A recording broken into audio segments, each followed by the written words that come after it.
Abitare insieme il Mediterraneo è un'iniziativa che organizzerete con un approfondito convegno che vedrà qualificati relatori sabato prossimo alle ore 16 presso l'Hotel Dioscuri. Ecco, quali sono i temi trattati, Don Baldo? È un dato di fatto che Agrigento si affaccia sul Mediterraneo e sappiamo come purtroppo in questi ultimi anni il Mediterraneo è stato palcoscenico di immani tragedie.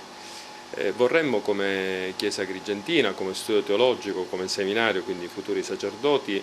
studiare il fenomeno del Mediterraneo, perché ormai è una realtà molto ampia, molto complessa, che abbraccia diversi popoli, diversi continenti, diverse culture.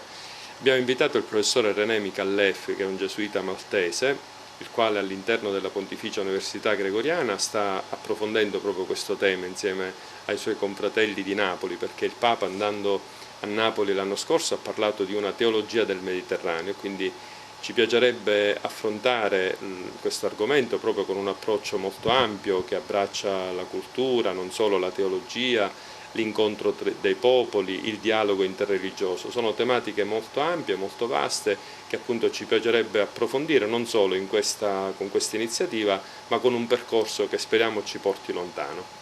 Ci sono altri interventi? Ci sarà un saluto del prefetto degli studi, Don Enzo Cuffaro, poi ascolteremo la testimonianza di un immigrato che è arrivato ad Agrigento, che si è integrato molto bene, adesso lavora nel nostro territorio, e poi ascolteremo il relatore, dopo qualche domanda, le conclusioni del nostro arcivescovo, perché è grazie a lui che abbiamo